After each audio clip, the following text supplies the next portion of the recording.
అందరికీ నమస్కారం. ఇవాళ మనతో పాటు ప్రముఖ ఆధ్యాత్మికవేత్త ఆస్ట్రాలజర్ ముల్లపూడి సత్యనారాయణమూర్తి గారు మనతో ఉన్నారు. గురుగారితో మాట్లాడదాం. గురుగారు నమస్కారం. నమస్కారం మణికంఠ గారు. 2025లో అన్ని రాశుల వారికి మాకు ఎలా ఉంటుందో తెలుసుకోవాలని చెప్పి ఒక యాంగ్జైటీ అయితే ఉంటుంది. మరి 2025లో కన్యా రాశి వారికి ఎలాంటి ఫలితాలు ఉండబోతున్నాయి? గుడ్డ బ్యాడ్? మరి ఓవరాల్ సంవత్సరం అంతా ఎలా ఉండబోతుంది? సచిన్ టెండూల్కర్ 100 సెంచరీలు కొట్టినట్టు ఉంటుంది కన్యా రాశి వాళ్ళు.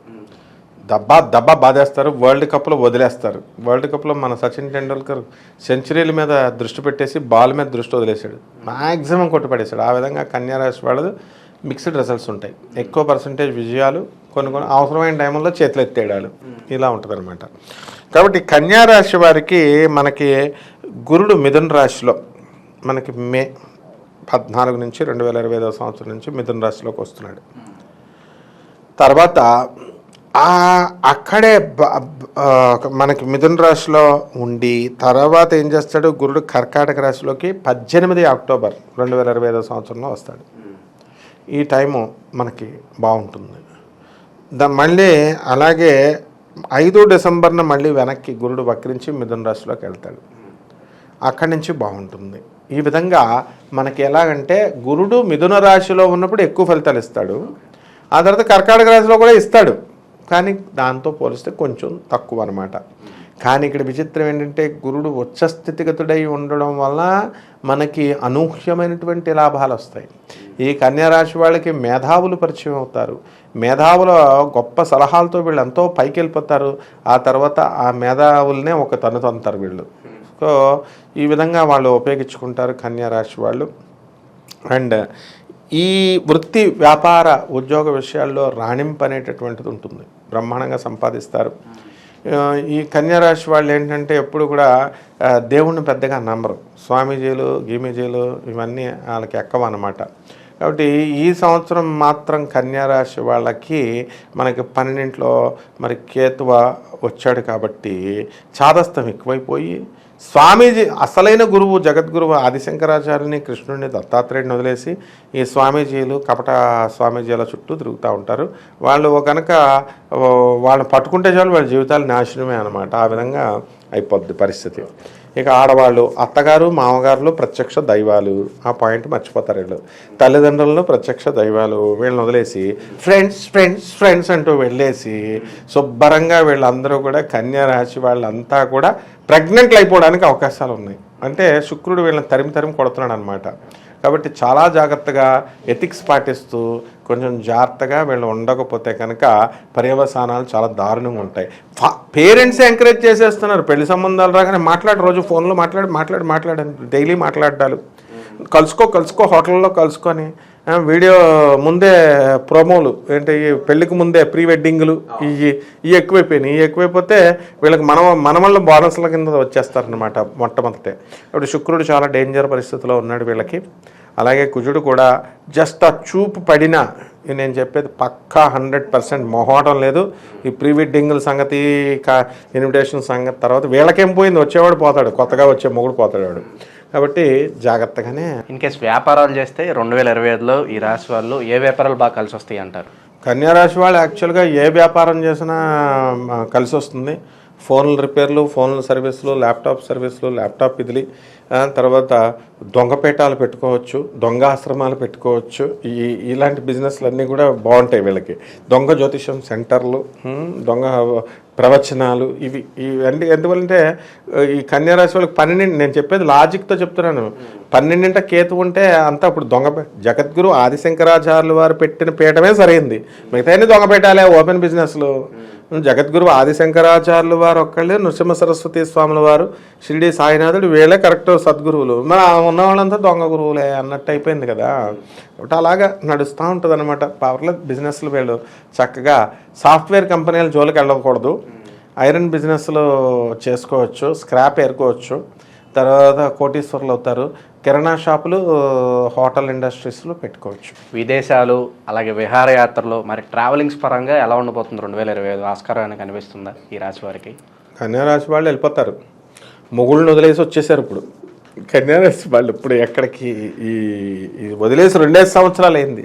ఇప్పుడు బ్యాక్ టు ఫారిన్ కంట్రీస్ మళ్ళీ వెళ్ళిపోతారు. ఎందుకంటే షష్టమ స్థితిగతుడైనటువంటి ఈ యొక్క మనకి ఇప్పుడు శని ఎక్కడికి వస్తున్నాడు, కన్యారాశి వాళ్ళకి 6వ ఇంట్లో ఉన్నవాడు 7కి పోతున్నాడు, 7వ రాహు 6లోకి వచ్చేస్తున్నాడు. ఫారెన్ వెళ్ళిపోతారు మొగుళ్ళని ఎత్తుక్కుంటూ, అప్పుడేమో బిల్డప్లు ఇస్తూ వదిలేసి వచ్చేసారు. అలాగే ఇప్పుడు ట్రెండ్ మారిందనమాట. అప్పుడు మనకు సుప్రీంకోర్టులో ఫ్యామిలీ రిలేషన్స్ ఏంటంటే రిలేషన్ ఉండొచ్చు అని, పెళ్ళిళ్ళు చేసుకోకలేదట. ఇప్పుడు ఇంచుమించు 75% ఎలా తయారైపోయినాయి అంటే ఫారెన్లో చదువుల కోసం వెళ్తున్నారు, ఉద్యోగాల కోసం వెళ్తున్నారు కదా, వాళ్ళు ఎల్లో రూములు తీసుకుని ఉంటున్నారు అనుకుంటారు. వాళ్ళ తల్లిదండ్రులకు కూడా తెలుసు అనమాట, కలిసి ఉంటున్నారు. ఇప్పుడు ఆడవాళ్ళు మగవాళ్ళు కలిసి ఉంటున్నారు. అక్కడికి వెళ్ళిన తర్వాత జంటలు అయిపోతున్నారు, కలిసి లివింగ్ రిలేషన్ ఉంటున్నారనమాట. సో ఇవి ఈ కన్యారాశి వాళ్ళకి బాగా ఎక్కువైపోతాయి అన్నమాట ఈ సంవత్సరం 2025. మరి ఆకస్మిక ధనప్రాప్తి అంటూ ఉంటున్నారు, మరి ఈ రాశి వారికి ఆ యోగం ఏమన్నా కనిపిస్తుందా? ఆకస్మిక ధనలాభమే కదా, అవతలని గొరిగేయడమే కదా. ఇప్పుడు కన్యారాశి వాళ్ళు ఇప్పుడు అమ్మాయిలంతా కూడా అక్కడ ఇదివరకు వైజాగ్ అమ్మాయిలు అనేవారు మేము చదువుకున్నప్పుడు, అరే చాలా ఫాస్ట్ రా బాబు వైజాగ్ అమ్మాయిల జోలికి వెళ్ళొద్దని, ఎందుకంటే వాడేసుకుని వదిలేస్తారు.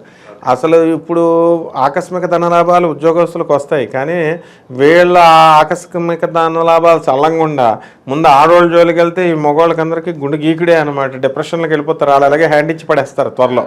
కాబట్టి ఈ సంవత్సరం 2025 సంవత్సరంలో ఎవ్వడూ కూడా ప్రేమాల జోలికి వెళ్ళకూడదు కన్యారాశి వాళ్ళు. వెళ్తే జరగబోయేది ఇదే, హ్యాండ్ ఇచ్చేస్తారు. ఆడవాళ్ళకి మగవాళ్ళు హ్యాండ్ ఇచ్చేస్తారు, మగవాళ్ళకి ఆడవాళ్ళు హ్యాండ్ ఇచ్చేస్తారు, అంతా పిచ్చెక్కిపోతుంది. అందుకని వాళ్ళ తల్లిదండ్రులు చెప్పింది చేసుకోవాలా, చూసుకోవాలా సంబంధాలు. మాస్టర్లు చెప్పింది వినాలా, ఈ పెద్దలు చెప్పింది వింటేనే వీళ్ళు బాగుపడతారు. లేకపోతే ఎప్పుడో మొదలయ్యి కొన్ని పనులు జరగకుండా ఉంటూ ఉంటాయి. అలాగే కోర్టు సమస్యలు కావచ్చు, భూ కబ్జాలు కావచ్చు, వీటి నుంచి ఏమైనా ఉపశమనం పొందే మార్గం ఏమైనా కనిపిస్తుందా 2025లో ఈ రాశి వారికి? వీళ్ళే భూ కబ్జాలు చేస్తారు. ఇప్పుడు కన్యారాశి వాళ్ళు వీళ్ళకి బంజారా హిల్స్లో బాగుంది, 100 కోట్లు 10 కోట్లు బాగుంది, ₹1 ఇల్లు 3 కోట్లకి అమ్మేస్తున్నారు, 2,50,00,000. కాబట్టి కన్యారాశి వాళ్ళకి ఈ స్థలాల వల్ల మంచి లాభాలు ఉన్నాయి రియల్ ఎస్టేట్లో. కాబట్టి అందులో భయం పడక్కర్లేదు అనమాట. తర్వాత వీళ్ళకి ఆకస్మిక ధనలాభాలు, డబ్బులు, తర్వాత కోర్టు సమస్యలు అన్నీ ఉంటాయి చూసావా, అవి అవ్వవు. భార్యాభర్తల ఫైటింగ్ ఉన్నాయి, భర్తలు ఇద్దరు కొట్టుకొని ఒకే ఇంట్లో వేరే వేరే గదుల్లో ఉంటున్నారు, ఇవి మాత్రం అవ్వవు. మా ఫైటింగ్ కొనసాగుతూ ఉంటుంది. మరి ఉద్యోగస్తుల పరిస్థితి ఏంటి? గవర్నమెంట్ ఉద్యోగస్తులు కావచ్చు, ట్రాన్స్ఫర్లు కావచ్చు, ఉద్యోగస్తుల పరిస్థితి ఎలా ఉండబోతుంది ఓవరాల్గా? వాళ్ళకేంటైనా మహారాజులు టీఏలు అరియర్స్లు అన్నీ వచ్చేస్తాయి గవర్నమెంట్ ఉద్యోగస్తులకి. ప్రైవేట్ ఉద్యోగస్తులకు కూడా బాగానే ఉంది, యాజమాన్యాలు జీతాలు పెంచుతారు. కాబట్టి ఉద్యోగపరంగా ఏం ప్రాబ్లం లేదు, ఓన్లీ ప్రేమ పరంగా ఒక్కటే ఉందన్నమాట. అక్రమ సంబంధాల పరంగా ప్రేమ పరంగా ఉంది. ఈ విషయాల్లో జాగ్రత్తగా ఉంటే కొంచెం బాగుంటుంది. ఓకే గురు, ఇంకా బెటర్ రిజల్ట్స్ పొందడానికి మరి కన్యారాశి వారు ఎటువంటి రెమెడీస్ చేసుకుంటే బాగుంటుంది అంటారు? సంవత్సరం మొత్తం ఉపయోగపడేలాగా ఏదన్నా రెమెడీస్ చెప్పండి కన్యారాశి వారి కోసం. ఈ కేతువును కంట్రోల్ చేసుకోకపోతే ఎముకలు అరిగిపోతాయి, ఫస్ట్ కడిగిందే కడుగుతారు. ఆ శుక్రుని కంట్రోల్ చేసుకోకపోతే లేచి వెళ్ళిపోవడాలే అనమాట. కాబట్టి శుక్ర జపం చేసుకోవాలా, శుక్ర స్తోత్రాలు చదవాలా, శుక్రుడికి 1.5 కిలో బొబ్బర్ని తెలుపు రంగు వస్త్రాలని ఇచ్చి పేద బ్రాహ్మణులకి దానం చేసుకోవాలా శుక్రవారం నాడు ఉదయం 6 గంటలకి. అలాగే ఈయన్ని కంట్రోల్ చేయాలి, కేతువుని. చాదస్తం ఎముకలు ఎరిగిపోతాయి కదా, కేతు జపం చేసుకోవాలా, కేతు స్తోత్రాలు చదువుకోవాలా, 1.5 కిలో కేతు ఉలవల్ని ఈ యొక్క ఆవు పేడ రంగు కానీ మనతో అన్ని రంగులు ఉన్నటువంటి వస్త్రాన్ని ఇచ్చి పేద బ్రాహ్మణులకు దానం చేసుకోవాలి. అలాగే దశమహావిద్యల్లో ఒకటైనటువంటి ధూమావతి అమ్మవారి యొక్క హోమాన్ని వీళ్ళు జరిపించుకోవడం ద్వారా బ్రహ్మాండంగా ఈ సంవత్సరం అంతా కూడా అద్భుతంగా ఉంటుందండి. 2025 ఓవరాల్గా కన్యారాశి వారికి ఎలాంటి రిజల్ట్స్ ఉంటాయి, ఎలాంటి రెమెడీస్ చేసుకోవాలో వివరించారు. నూతన సంవత్సర శుభాకాంక్షలు గురుగారు. ఛానల్ తరపు నుంచి, ప్రేక్షకుల తరపు నుంచి కూడా. ప్రేక్షకులకి నీకు కూడా శుభాకాంక్షలు అమ్మా, నూతన సంవత్సరం. థ్యాంక్ యూ అమ్మా.